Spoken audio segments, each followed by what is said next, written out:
ఓం శ్రీ మహాగణాధిపతయే నమః. శ్రీ మహాసరస్వత్యే నమః. శ్రీ గురుభ్యో నమః. హరి ఓం.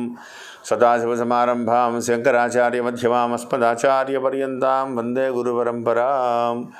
జై గురుదేవ దత్త. జగతః పితరం వందే పార్వతీ పరమేశ్వరం. పరమేశ్వర స్వరూపమైనటువంటి సృష్టికి నమస్కారాలు చేస్తూ సెప్టెంబర్ 1వ తారీఖు నుంచి అక్టోబర్ 1వ తారీఖు వరకు గల కన్యారాశి వారికి సెప్టెంబర్ నెల మాస ఫలితాలు ఏ విధంగా ఉంటాయి మీకు నేను తెలియజేస్తాను. కన్యారాశిలో ఉత్తర నక్షత్రంలో ఉన్నటువంటి 2, 3, 4 పాదములు, హస్త నక్షత్రంలో ఉన్నటువంటి 4 పాదములు, చిత్తా నక్షత్రంలో ఉన్నటువంటి 1, 2 పాదములు కలిపి కన్యారాశిగా చెప్పబడుతోంది. కన్యారాశి వారికి ప్రారంభములుగా ఇటు జన్మస్థానమందు ఉన్నటువంటి కుజబుధులు, 17వ తారీఖు వరకు వ్యయమందు ఉన్నటువంటి రవి యొక్క ప్రభావము, 3వ స్థానంలో ఉన్నటువంటి కేతువు, 5వ స్థానంలో ఉన్నటువంటి శనీశ్వరుడు, 14వ తారీఖు నుంచి 5వ స్థానంలోకి ప్రవేశించబోతున్నటువంటి గురుడు, భాగ్యమందు రాహువు ప్రధానమైనటువంటి ఫలితాలని చెప్పాలి. భాగ్యమందు ఉన్నటువంటి రాహువు ఇబ్బందికరమైనటువంటి పరిస్థితులు కనపడుతున్నాయి. తల్లిదండ్రుల ఆరోగ్యాన్ని డిస్టర్బ్ చేసేటువంటి పరిస్థితులు, తల్లిదండ్రుల ఆరోగ్య విషయంలో చాలా జాగ్రత్తగా ఉండాలని ప్రత్యేకంగా చెప్పదగ్గ సూచన. అయితే 14వ తారీఖు నుంచి కూడా శివ భగవానుడి యొక్క అనుగ్రహం, గురు భగవానుడి యొక్క అనుగ్రహం వల్ల 100లో 90% కూడా అనేక రకములుగా మీరు పడుతున్నటువంటి సమస్యలకి పరిష్కారం లభించి తీరుతుంది. బయట పడిపోతారు. ఎంత ఇబ్బందికరమైనటువంటి పరిస్థితి అయినా సరే మీ యొక్క తెలివితేటలతో, మీ యొక్క ఆలోచన విధానంలో తీసుకునేటువంటి నిర్ణయాల పట్ల మీకు ఉన్నటువంటి అవగాహనతో ఎదుటి వ్యక్తుల్ని మాటలతో కానీ చేతలతో కానీ మెప్పించి విజయాన్ని సాధిస్తారని చెప్పడంలో సందేహం లేదు. అయితే జన్మకుజుని యొక్క ప్రభావము, వ్యయమందు ఉన్నటువంటి రవి యొక్క ప్రభావం వల్ల కొంత చికాకు కనపడుతూ ఉంటుంది. అంటే ఆవేశం వచ్చేయడం, సహనంగా పని చేయించుకోలేకపోవడం, అరిచేయడం, లేకపోతే కోప్పడడం, చిన్న చిన్న విషయాలలో కూడా సమాధానం సరిగ్గా మీ నుంచి సరైనటువంటి దిశగా ప్రయాణించకపోవడం వల్ల ఆవేశం వచ్చేయడం, దానివల్ల మీకు మంచి చేద్దాం అనుకున్న వాళ్ళు కూడా వాళ్ళతో కూడా మీకు శత్రుత్వం వచ్చేయడం, ఇటువంటి ఇబ్బందులు కనబడుతున్నాయి. కాబట్టి సహనం చాలా అవసరం. జన్మకుజుని యొక్క ప్రభావం ఎవరో నెత్తి మీద కూర్చుని బలంగా మీరు మొయ్యలేనటువంటి పరిస్థితులకు కూడా, అంటే చిన్న సమస్య కూడా అది పెద్దదైపోయేలాగా చిలికి గాలివాన అయ్యేలా పరిస్థితులు కనబడుతున్నాయి. 14వ తారీఖు నుంచి గురుడు వచ్చిన తర్వాత తెలివితేటలతో మీరు మీ యొక్క స్పాంటేనియస్గా తీసుకునేటువంటి నిర్ణయాలు మిమ్మల్ని మంచి దిశగా అడుగులు పెడతాయి. భక్తి తగ్గిపోతూ ఉంటుంది. ఈశ్వరుని నమ్ముకోండి. కష్టాన్ని భగవంతుడితో పంచుకునేటువంటి ప్రయత్నం చేయండి. భగవంతుడు అంటే పరాయివాడు కాదు, స్నేహితుడు అనుకోండి. మీలో ఉన్నటువంటి ఈశ్వరుణ్ణి, మీ గుండెల్లో ఉన్నటువంటి భగవంతుణ్ణి బయటికి చెప్పుకోండి. మీలో ఉన్నటువంటి ఆలోచనని ఆయన ముందు పెట్టండి.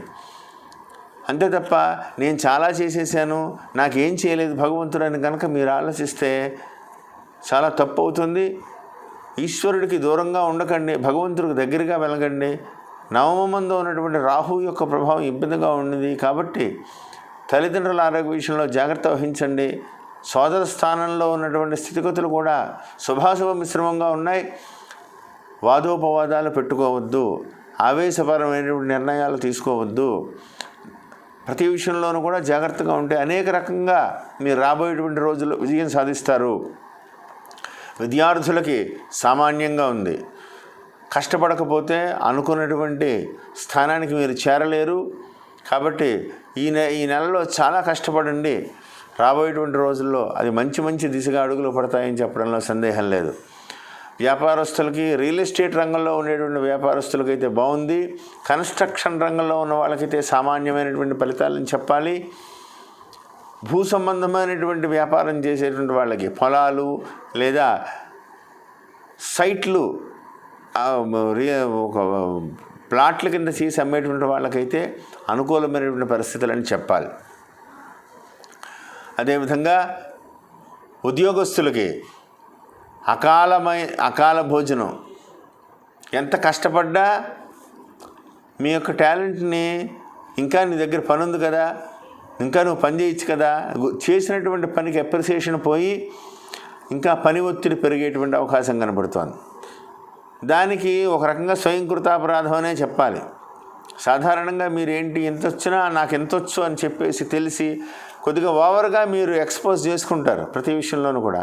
దానివల్ల నీకు తెలుసుండి కూడా నువ్వు ఎందుకు చేయట్లేదని మిమ్మల్ని ఇరికించేటువంటి ప్రమాదం కనబడుతుంది. కాబట్టి బ్యాలెన్స్గా ఉంటే సమస్యల నుంచి బయటపడతారు.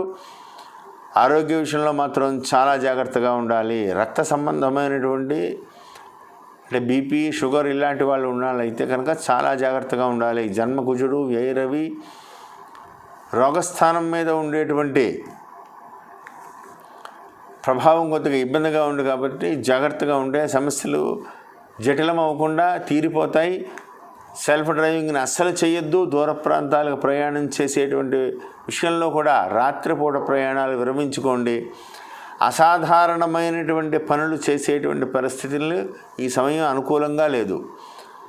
అంటే ఒక రకంగా ఎంతో మీ యొక్క సామర్థ్యం ఎలాంటిదంటే ఎంతో జటిలమైనటువంటి పనులు కూడా మీ తెలివితేటలతో చాలా సింపుల్గా చేయగలుగుతారు. కానీ ఈ సమయంలో కుజరవి యొక్క ప్రభావం వల్ల నవమ స్థానంలో ఉన్నటువంటి రాహువు వల్ల అవి అనుకూలంగా లేకుండా మిమ్మల్ని ఒడిదుడుకులకు గురి చేసేటువంటి ప్రమాదం కనబడుతుంది. జాగ్రత్త వహించాలని ప్రత్యేకంగా చెప్పదగ్గ సూచన. భార్యాభర్తల మధ్యన చిన్న చిన్న ఇబ్బందులు కలుగుతాయి. సహనంతో కనుక మీరు పరిష్కరించుకోగలిగితే ఎటువంటి పరిస్థితుల నుంచైనా మీరు బయటపడగలుగుతారు. ధన ప్రతిబంధకాలు కూడా ఈ నెలలో తగ్గిపోతాయి. ఆనందకరమైనటువంటి పరిస్థితులన్నీ కూడా కనపడుతున్నాయి. అయితే ఆవేశపరంగా కనుక ఏమాత్రంగా మీరు ఆవేశంగా తీసుకునేటువంటి నిర్ణయాల వల్ల కానీ, అనవసరమైనటువంటి వాదోపవాదాలు పెట్టుకోవడం వల్ల కానీ అది వక్రగతిలోకి వెళ్తాయి. కాబట్టి ప్రతి విషయంలో కూడా జాగ్రత్తగా ఉండాలని ప్రత్యేకంగా చెప్పదగ్గ సూచన. ఎదుటి వాళ్ళని ఎవరిని పడితే వాళ్ళని నమ్మకండి. ప్రతి విషయంలోనూ జాగ్రత్తగా ఉండాలి. అలా నెగిటివ్గా ఆలోచించవద్దు. మీ యొక్క వ్యక్తిగత విషయాలు ఎవరిని కూడా బయటపడవద్దు. బ్యాంకింగ్ రంగ వ్యవస్థలతో చాలా జాగ్రత్తగా ఉండాలి.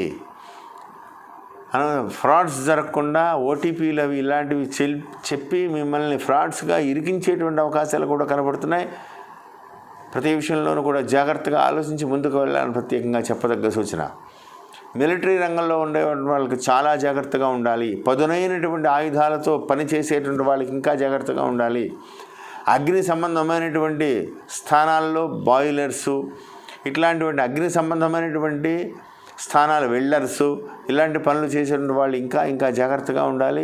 విద్యుత్తో చాలా జాగ్రత్తగా ఉండాలని ప్రత్యేకంగా చెప్పదగ్గ సూచన. రాజకీయ నాయకులకు మాత్రం అనుకూలం కనపడుతోంది. కొత్త పదవి ఖచ్చితంగా నెలాఖరికి 15వ తారీఖు తర్వాత కొత్త పదవి వచ్చేటువంటి అవకాశం కూడా కనబడుతోంది. అయితే తీసుకునేటువంటి నిర్ణయాల్లో మీరు గతంలో చేసినటువంటి ప్రామిస్లు, రాజకీయ రంగంలో ఉన్న వాళ్ళకైతే గతంలో ఎలక్షన్ టైంలో నువ్వు అప్పుడు మాకు ఇలా మాట ఇచ్చావు, ఇప్పుడు పని చేయలేదు, మళ్ళీ ఇటువంటి సమస్యలు వస్తున్నాయని చెప్పి మీకు ఒత్తిడి పెరగవచ్చు. ఎందువల్లంటే కుజ రవి యొక్క అంటే మిమ్మల్ని నమ్మిన వాళ్ళే మీ యొక్క వ్యక్తిగత విషయాలను కూడా బయట పెడతారు. కాబట్టి ప్రతి విషయంలోనూ కూడా చాలా జాగ్రత్తగా ఉండాలి. ఆచితూచి మాట్లాడాలి. ఎవరిని పడితే వాళ్ళని నమ్మవద్దు. జాగ్రత్త వహించండి. స్త్రీల ఆరోగ్య విషయంలో ప్రత్యేకమైనటువంటి శ్రద్ధగా ఉండాలి. అశ్రద్ధ చేయవద్దు. ప్రతినిత్యము కూడా ఆదిత్య హృదయం పారాయణ చేసుకోండి. సూర్యాష్టకాన్ని పారాయణ చేసుకోండి.